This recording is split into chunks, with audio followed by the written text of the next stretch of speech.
நைட்ல அதிகமான நேரம் மோர் தென் ஒரு 12 ஹவர்ஸ் ஷிஃப்ட் இருக்கு. இந்த 12 ஹவர்ஸ் ஷிஃப்ட்ல வேலை செய்யும் போது கண்டிப்பா அவங்களுக்கு பசி இருக்கும். இந்த பசி இருக்கும்போது நம்ம வந்து நிறைய நொறுக்கு தீனியோ பிரியாணியோ ஒரு ஃபாஸ்ட் ஃபுட்டோ ஒரு ஃப்ரைட் ரைஸு இது மாதிரி நிறைய கார்போஹைட்ரேட் கலந்த உணவுகள் நம்ம அதிகமா உட்கொள்ளும் போதுதான் பிரச்சனை அதிகமா ஏற்படுது. ஒரு ஜங்க் ஃபுட்டையும் ஒரு பேக்கரி சார்ந்த ஐட்டத்தையும் ஒரு பிரியாணி சார்ந்த ஐட்டத்தையும் நம்ம ஒரு மினிமைஸ் பண்ணோம் அப்படின்னா கண்டிப்பா நம்ம அந்த உடற்பருமன்ல இருந்து மீண்டு வரலாம். ஸோ சூஸ் பண்ற ஃபுட்டு ரொம்ப முக்கியமானது. கார்போஹைட்ரேட் கம்மியா இருக்கணும் அந்த ஃபுட்டுல. ரெடியூஸ்டு கார்போஹைட்ரேட் இருக்கும்போது நமக்கு ஒரு பெனிஃபிஷியல் ஏற்படுது. அதிகமான புரோட்டீன் சத்து இது என்ன ஃபுட்டு யூஸ் பண்ணலாம் சார்?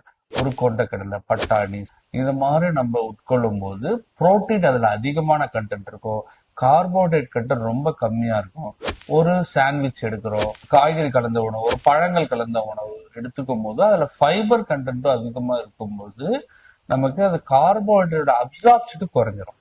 எந்த ஒரு உணவு பழக்கத்தோட சேர்த்து அதிகமான ஒரு நார்ச்சத்து ஃபைபர் கண்டென்ட் சொல்லக்கூடிய சத்து நம்ம எடுக்கும்போது கார்போஹைட்ரேட்டோட அப்சார்ப்ஷனும் குறைஞ்சிரும். நமக்கு வெயிட் லாஸ் அந்த அளவுக்கு அதிகமா ஆகாது.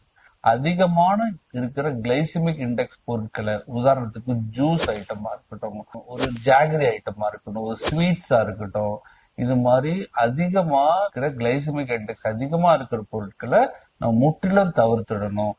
லோ கிளைசிமிக் இண்டெக்ஸ் இருக்கிற பொருட்கள் நம்ம பயன்படுத்தணும் அப்படின்னா கண்டிப்பா நமக்கு வெயிட் ரிடக்ஷன் ரொம்ப அதிகமா இருக்கும்.